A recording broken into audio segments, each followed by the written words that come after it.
Hallo und herzlich willkommen bei unserem Video. Wir angeln wieder in Italien. Hier waren wir jetzt 3 Jahre lang nicht. Wir sind über Ostern ein paar Tage nach Italien gefahren. Wir machen hier auch andere Dinge, nicht nur Angeln, aber 2 Angelvideos werden wir aufnehmen. Wir werden euch erklären einiges zu den Lizenzen, die man hier benötigt. Wir zeigen euch Angeln am Tagliamento.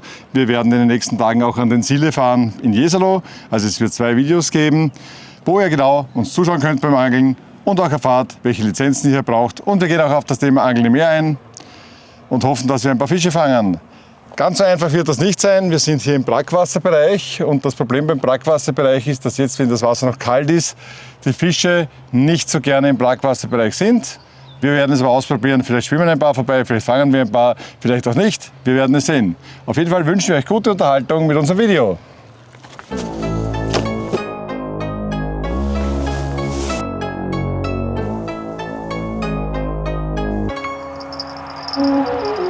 Heute organisieren wir mal die Lizenzen und morgen werden wir an diesen Platz fahren, werden hier angeln. Wir sind jetzt hier am Tagliamento, einige Kilometer bevor er in die Adria mündet. Die Strömung kommt vom Fluss aufwärts, aus den Alpen, ist ein Alpenfluss, mehr dazu erzähle ich euch auch später im Video. Geht hier runter und das Besondere am Brackwasser ist natürlich, wenn Flut kommt, geht das Wasser, die Strömung in entgegengesetzte Richtung, als die normale Flussrichtung ist. Die Fische aus dem Meer kommen dann heraus, suchen Futter, zumindest im Sommer. Zumindest sollte das auch jetzt hoffentlich schon so sein. Und in der anderen Zeit schwimmen die Fische von oben nach runter. Hier an dieser Stelle mündet auch ein kleiner Kanal. Was ich allerdings nochmal sagen muss, ich bin schon sehr neugierig, ob wir hier morgen Fische fangen. Das Problem ist nämlich, dass Brackwasserfische, genauer gesagt Süßwasserfische, um diese Jahreszeit oft rein nur im Süßwasser sind und nicht so wie im Sommer hier herunterwandern. Oder auch gerade mit dem Laichgeschäft beschäftigt sind und das natürlich auch im Süßwasser machen, etwas stromaufwärts. Doch davon lassen wir uns jetzt nicht abhalten, auch wenn die Jahreszeit vielleicht nicht ganz optimal für den Brackwasserbereich ist. Wir haben uns vorgenommen, ein Video über den Brackwasserbereich zu machen. Das machen wir jetzt. Hier in dieser Region in Italien gibt es 2 verschiedene Lizenzen, die ihr benötigt. Das erkläre ich euch dann später noch. Was ich euch aber gleich zeige, seht ihr dieses Schild? Es gibt hier Schilder, da steht FIPSAS drauf. Immer wenn ihr dieses Schild seht, benötigt ihr nicht nur die normale Lizenz für Veneto, sondern auch die FIPSAS-Lizenz. Mehr dazu aber wirklich später. Für unseren ersten Angelausflug haben wir uns jetzt einmal für diese Stelle entschieden. Wir fahren jetzt schnell die Karten organisieren, also die Lizenzen, die man hier benötigt. Und morgen werden wir hier an dieser Stelle angeln und im zweiten Video dann am Sile. Und wir schauen uns heute auch noch ein paar andere Stellen an, die wir euch gerne zeigen möchten, falls ihr hier mal Urlaub macht, wo man gut angeln kann. Wir sind jetzt am Tagliamento angekommen, müssen uns aber beeilen, denn derweil haben wir noch schönes Wetter. Das wird sich im Laufe des Tages ändern. Zudem haben wir momentan noch Ebbe, die wird heute zur Flut werden. Und genau das warten wir heute ab.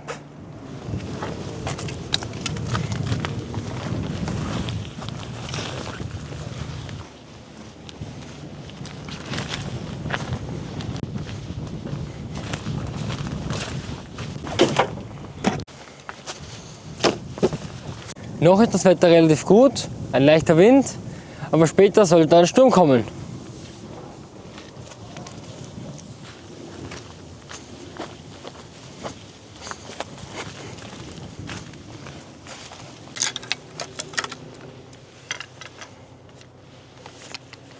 Wir angeln hier heute mit verschiedenen Methoden, unter anderem mit einer 4-Rute.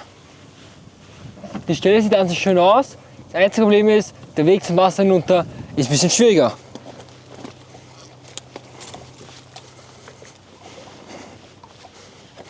Zumindest während der Ebbe. Einer unserer Routenhalter ist ein Tribord. Der benötigt etwas zum Beschweren. Dafür verwende ich immer gerne ein Kübel Wasser. Und falls ihr so etwas nicht habt, so etwas kriegt ihr hier in jedem Angelgeschäft. Ist in Italien ziemlich üblich. Für die Fiedermontage haben wir jetzt ein fischiges Lockmittel gewählt. Später testen wir auch andere Lockmittel. Und als Köder verwenden wir Tintenfische und Shrimps. Wir haben aber auch Würmer und Maden mit. Und das alles werden wir heute in diesem Video testen. Und ihr seht dann, mit welchen Methoden wir am erfolgreichsten waren. Als erstes verwende ich so einen Shrimps. Es ist zwar unter Ebbe und es sind eher wahrscheinlich Süßwasserfische unterwegs. Aber später kommt dann auch das Salzwasser hinein, wegen der Flut.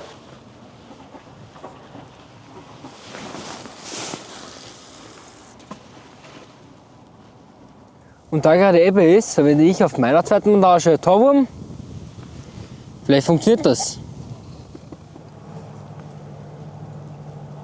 Schau, was ich gefangen habe. Leider kein Fisch. Wir hatten jetzt ein paar Zupfer, aber leider noch kein Fisch. Die Ebbe ist jetzt fast am niedrigsten Wasserstand angekommen. Von da oben kommt der Tagliamento, da unten fließt ins Meer. Und wenn jetzt dann in der nächsten halben Stunde die Flut beginnt, wird dann das Wasser steigen. Ich glaube heute sogar bis zu 1 Meter. Und dann kommen die ganzen Meeresfische hinein und auf die haben wir es abgesehen. Das heißt, hier ist ein ziemliches Brackwassergebiet, wo sowohl Süßwasserfische als auch Meeresfische schwimmen. Und während wir hier auf die Fische warten, erzählen wir euch etwas und erklären euch, was wir benötigen oder was ihr benötigt, um hier im Tagliamento in Bibione fischen zu können. Jedes Jahr fahren Hunderttausende, wenn nicht mehr, Touristen, deutschsprechende Urlauber hier in die Region an die obere Adria. Und manche davon möchten auch gerne angeln. Und auch dafür braucht man Lizenzen. Und was ihr da genau benötigt, das erkläre ich euch jetzt. Wenn man hier in Italien angeln möchte und Urlaub macht, bietet sich natürlich einmal das Meer, die Adria, an zum Angeln oder in anderen Teilen auch das Mittelmeer. Darüber haben wir euch schon ein paar Mal in Videos etwas gebracht. Das ändert sich allerdings leider alle paar Jahre. Vor 3 Jahren konnte man hier ganz ohne Registrierung angeln. Davor war eine Registrierung notwendig, die ging dann nicht mehr. Und jetzt, aktuell 2026, muss man sich wieder registrieren auf einer Seite. Das Angeln selbst ist aber kostenlos für Touristen. Auf jeden Fall einmal im Meer. Im Süßwasser sieht das Ganze aber anders aus. Das erkläre ich euch jetzt. Wir angeln hier heute am Tagliamento. Der Tagliamento ist einer der letzten Alpenflüsse, die in weiten Teilen komplett unreguliert sind. Ein wirklich schöner Fluss mit riesigen Kieslandschaften. Doch hier, kurz vor der Mündung in die Adria, hier schaut er natürlich auch anders aus. Und vor allem wir sind hier jetzt im Brackwasserbereich, direkt am Stadtrand von Bibione, ca. 4 Kilometer oberhalb der Mündung in die Adria. Und hier benötigt man Lizenzen. Und zwar 2 Arten von Lizenzen. Das eine ist einmal eine Bundeslandlizenz für das Bundesland Veneto. Und die zweite Lizenz, wenn wir hier an dieser Stelle angeln möchten, ist diese Lizenz. Jetzt einmal zu den Kosten und wo bekommt man diese Lizenzen? Diese Lizenzen kann man online bestellen und bezahlen. Wir gehen allerdings lieber hier vor Ort an die entsprechenden Stellen, wo man sie bekommt. Das ist einmal bei der generellen Touristenlizenz, ich blende es jetzt näher ein, das Postamt, beziehungsweise hier in Bibione, aber auch in anderen Städten, gehen wir da zuerst auf das Tourismusamt, ins Tourismusbüro, holen uns einen Vordruck, füllen den aus, gehen dann damit aufs Postamt, zahlen 13 € ein. Mit diesen 13 €, das hat sich auch die letzten Jahre nicht geändert, darf man dann hier in diesem Bundesland 3 Monate lang als Tourist angeln. In einigen Gewässern, allerdings natürlich nicht in allen. Und da kommen wir jetzt zur zweiten Lizenz. Die zweite Lizenz ist die FIPSAS-Lizenz. Die bekommt man in den örtlichen Angelgeschäften. Sollte hier in Bibione, wie jetzt um diese Jahreszeit, keines offen sein, muss man halt leider nach Jesolo zum Beispiel fahren. Die kostet 11 € für den ganzen Monat und da sind dann wirklich gute, tolle Gewässer dabei. Wie gesagt, 11 € ganzer Monat im Tagliamento angeln, im Sile, im Unterlauf der Piave und einigen mehr. Ist jetzt eine Investition, die relativ gering ist. Das gilt natürlich auch im Sommerurlaub dann so. Und mit diesen beiden Lizenzen um 11 € und um 13 €, zusammen also 24 € kann man dann ganz beruhigt den ganzen Urlaub angeln. Das sollte man auf jeden Fall tun, weil für Schwarzangeln gibt es auch hier in Italien sehr heftige Strafen und das ist auch in Ordnung so. Ich sage euch dann etwas später im Video auch noch, was man genau tun muss, um hier mehr zu angeln. Das zeige ich euch dann auch. So viel war jetzt einmal zum Angeln im Süßwasser hier in diesem Bundesland, also im Raum Venedig. Und die Route war gerade krumm, aber Kein Fisch, es war ein Ast. Richtig gigantisches Flussmonster.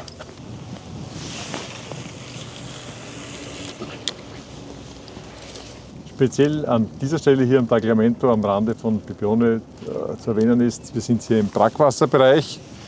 Das heißt, der Fluss fließt hinunter, während Ebbe ist. Und wenn die Flut steigt, steigt das Salzwasser in den Fluss. Die Fische ziehen da mit, also die Meeresfische ziehen da mit, suchen hier Futter. Und da kann man hier im Fluss dann plötzlich Meeresfische fangen, was ja sonst eher nicht so üblich ist in Flüssen. Wir haben jetzt gerade komplett den Übergang von Ebbe zur Flut. Das heißt, es ist relativ ruhig. Erste Wellenbewegungen sind hier zu sehen, warum auch immer. Wir sehen hier die Routen. Was jetzt wichtig ist, es war starke Strömung in Richtung Meer. Die Futterkörbe sind abgetrieben.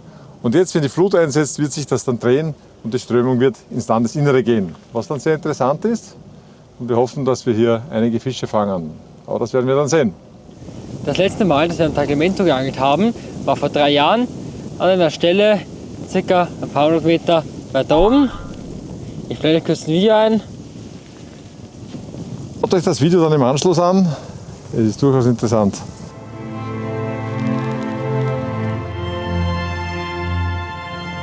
Der Wasserstand ist jetzt ganz nieder. Die Ebbe hat vorher eingesetzt. Und jetzt beginnt dann bald die Flut. Das Wetter hat leider abgekühlt, so wie der Wetterbericht das auch vorhergesagt hat.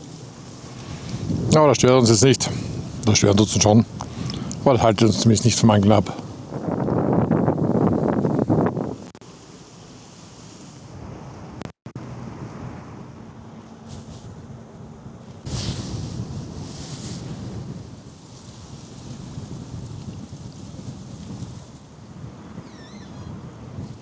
Es ist inzwischen 18 Uhr. Man merkt schon, dass die Flut etwas steigt. Und an den Routenspitzen merkt man schon etwas, dass die Strömung in die andere Richtung zieht.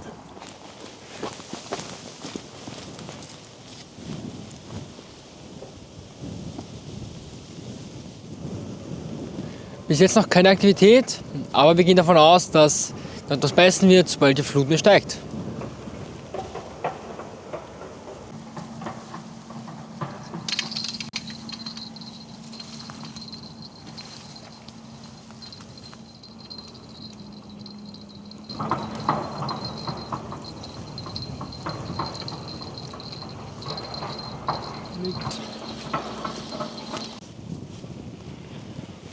Das Tintenfisch ist noch unberührt, aber die Meeresfische kommen auch erst.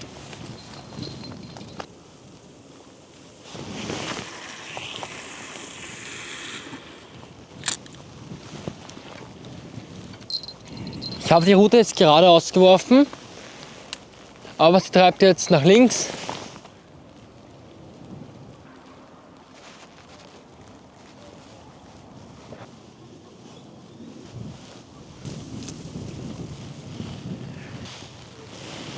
Jetzt am Abend ändere ich noch die Montagen und auf der einen Route verwende ich einen anderen Köder.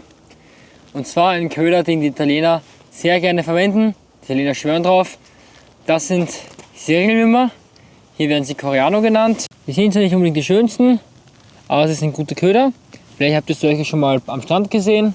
Diese Würmer sind zwar nicht so robust wie Torwürmer, aber werden hier sehr gerne bevorzugt. Das ist ihr Kopf und da können Sie ein böses Beißwerkzeug ausstülpen. Beim Anhaken werden wir das wahrscheinlich gleich zu Gesicht bekommen. Mit so einem Köder kann man Brassen, aber auch andere Meeresfische fangen. Zum Ankühlen verwendet man Wassernadeln. Die habe ich aber nicht dabei, deswegen köder ich ihn anders an. Und aufpassen, dass er mir nicht beißt, weil das ist teilweise ziemlich unangenehm. Am besten lasst ihr euch das ein Angelgeschäft genau erklären. Damit der Wurm vom Haken nicht runterrutscht, verwende ich noch ein kleines Stück Garnele am Schluss. Die muss ich gut aufködern. Mal schauen, ob das ein Fisch schmeckt. Und jetzt werfen wir die Montage mit dem Serienwurm wieder aus. Auf meiner ersten Montage habe ich einen 140 Gramm Futterkorb mit 2 Krallen. Das hat bei dieser Strömung den Vorteil, dass er etwas besser am Boden haltet. Und ich fische mal fürs Erste mit Maden. Vielleicht etwas unüblich für manche im Meer, aber in Italien fangen die Angler, die Einheimischen, mit Maden im Meer sehr gut Brassen bzw. Doraden, Orata, wie auch immer man sie nennen möchte. Ich werfe das jetzt einmal aus und denke, dass diese Montage das Blei sehr gut halten wird in der Strömung.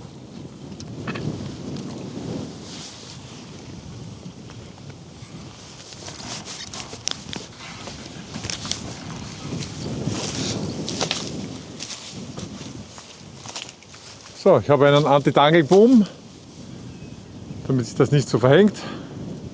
Wichtig beim Anti-Tangelboom, die lange Seite immer vorne in Richtung Haken, dann funktioniert das auch gut.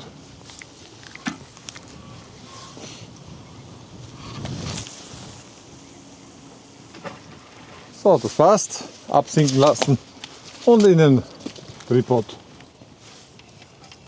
Und als Bissanzeiger kommt eine kleine Glocke an die Route. 19 Uhr. Endlich hat er nachgelassen.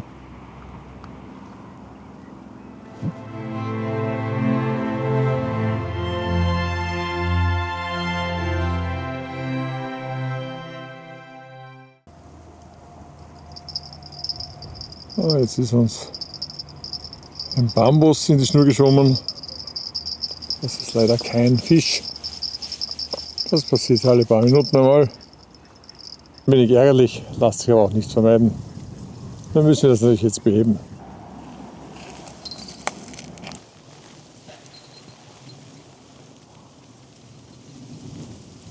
Ich habe jetzt den Futterkorb wechseln müssen, weil der 100 Gramm Futterkorb ist aktuell viel zu wenig. Ich habe jetzt hochgegangen auf 140. Es schaut zwar nicht sehr stark strömend aus, aber das ist es in dem Fall. Man erkennt es auch gut in den anderen Routen.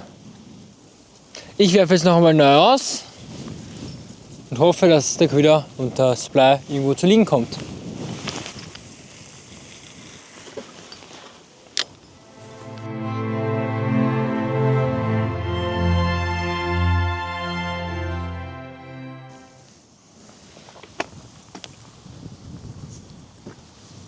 Inzwischen ist es dunkel geworden. Die Nacht ist zwar windig, aber ganz schön. Der Vollmond steht unmittelbar bevor. Ohne den Wind wäre das Wetter recht angenehm. Aber leider, der Wind ist da, mal stärker, mal schwächer und das ist relativ unangenehm. Und man sieht nach wie vor, wie die Flut flussaufwärts fließt.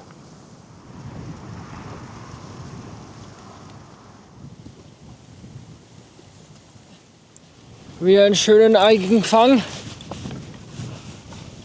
Ja, eine gigantische Alge. Eine gefühlt mehrere Kilo schwere Alge. Leider nicht unser Zielfisch oder Zielpflanz. Aber der Köder ist frei geblieben. Eine Stunde noch bis zum Höhepunkt der Flut. Aber machen wir mal einen neuen Köder. Fertig sieht der Köder jetzt so aus und den werfe ich jetzt aus.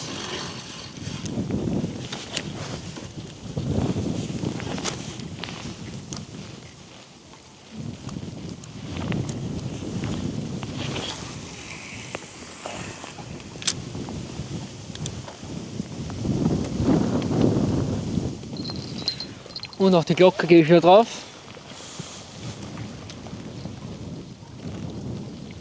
Und jetzt kontrolliere ich die nächste Route. Und wieder ein großer Widerstand an Algen. Oder so, keine Ahnung, was das in dem Fall ist.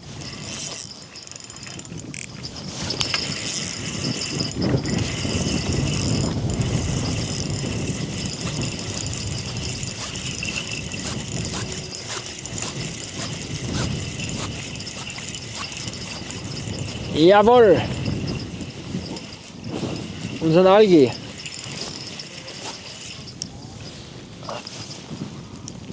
Ja, eine ordentliche Portion Algen haben wir hier gefangen.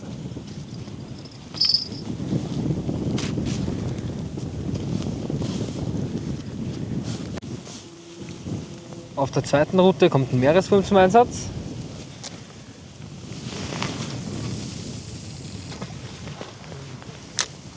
Und jetzt die nächste Route. Was wird wohl drauf sein? Ich sag, falls es drauf ist, dann ist es ziemlich grün. Fühlt sich an nach ziemlich grünen.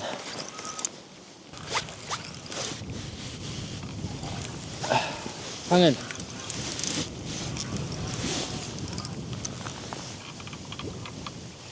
Bist du deppert? Und hier ist auch der Beweis, dass auch Angeln für Veganer geeignet ist. Denn Veganer können auch hier viele grüne und pflanzliche Sachen fangen. Na lecker. Die Maden blieben heute auch unberührt, obwohl man mit Maden auch Doraden fangen kann.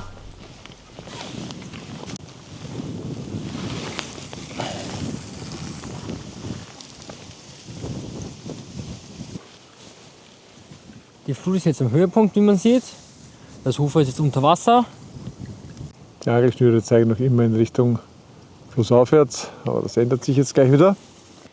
Wir warten jetzt noch ein paar Minuten, dann werden wir zusammenpacken und in der Zwischenzeit erklären wir euch, welche Lizenzen ihr benötigt, um im Meer angeln zu dürfen. Das Angeln im Meer ist in Italien kostenlos, aber um im Meer angeln zu dürfen, muss man sich online registrieren und eine ausgedruckte Bestätigung mit sich führen. Das macht man auf der Seite www.sian.it. Diese Seite ist überwiegend in italienischer Sprache, man kommt aber auch mit etwas Englisch durch. Zu Beginn drückt man oben rechts auf Entra in My Sian. Ein Fenster wird eingeblendet. Hier findet man bereits Informationen in englischer Sprache und will zum Registrieren klicken hier. Dann schaut man sich die Bedingungen an, scrollt hinunter und drückt Accept. Daraufhin kommt man zum eigentlichen Anmeldeformular, welches man ausfüllen muss. Auch hier kann man oben zwischen Italienisch und Englisch wählen. Das Formular füllen wir aus mit Vorname, Nachname, Geburtsdatum, Nationalität, Geburtsort, Wohnort, Telefonnummer, E-Mail-Adresse und einer Steuernummer. Dann drückt man auf Next und wenn alles passt, kommt man zu einer Bestätigungsseite. Da muss man noch weitere Daten angeben und dann wartet man einfach auf ein E-Mail. Das kann relativ schnell kommen, manchmal dauert es aber auch ein paar Tage. Wenn man das E-Mail mit den Zugangsdaten dann erhalten hat, wählt man auf www.sian.it wieder Enter My Sian, diesmal auf Accedi, wählt dann Credentiali bzw. Credential, loggt hier mit den Zugangsdaten ein, die man per E-Mail bekommen hat und kann seine Lizenz für das Angeln im Meer ausdrucken oder als PDF herunterladen und immer wieder verlängern. Das war einmal das Wichtigste. Was man ab 2026 noch zusätzlich zum Angeln im Meer benötigt, und zwar nicht nur in Italien, und welche Probleme man damit haben kann, das zeigen und erklären wir euch dann im nächsten Video. So viel einmal für heute zum Thema Angeln in Italien im Meer. Die erste Route ist jetzt heraus, unberührt, keine Ahnung, an was es gelegen hat.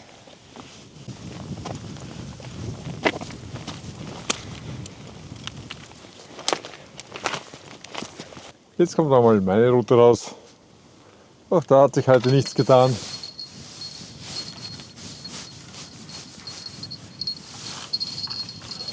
Ja. Mal.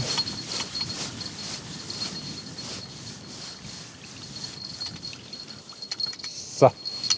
Auch ich habe jede Menge Algen gefangen. Nicht so groß wie Marc, aber da es bei Algen ja nicht auf die Größe ankommt, ist das ziemlich egal.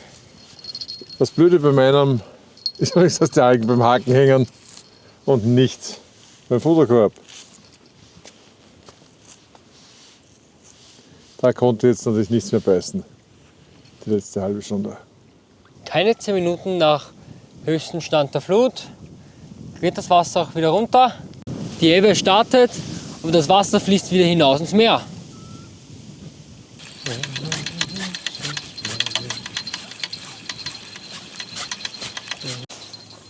Köder leider unberührt. Auf den Tintenfisch ist heute leider nichts gegangen. Und noch die letzte Route wird eingepackt. Leider erfolglos.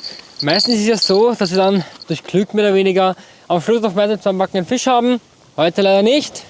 Obwohl warten wir noch 5 Sekunden. 5, 4, 3, 2, 1. Warten wir noch mal 2 Sekunden. 2, 1, na. Warten wir noch 10 Sekunden. Ah, Spaß. Holen wir die letzte Route raus. Nicht jeder Angeltag ist ein guter Angeltag. Aber man muss auch dazu sagen, an der Stelle waren wir bisher noch nie. Das heißt, wir wissen weder, wie der Boden verläuft, noch sonst was. Was wir wissen ist, wie Ebbe und Flut da waren. Aber was auch interessant wäre, ist, wie tief die Stelle eigentlich ist. Weil das Blei sinkt hier schon ziemlich tief runter. Und direkt am Ufer entlang geht es wirklich bergab. Der Köder ist leider unberührt. Nicht einmal auf diesen Moment hat er hier etwas gebissen. Und auch wenn die Fische nicht immer am Haken bleiben, normalerweise werden die Köder abgefressen. Das war heute auch nicht der Fall. Und wir fahren nach Hause. Leider diesmal ohne Fisch. Ciao, bis zum nächsten Mal. Wenn euch unser Video gefällt, abonniert bitte unseren Kanal. Dieses Video widmet euch www.angel-hula.at, das Angelportal für Angeln in Österreich und Angelurlaub weltweit.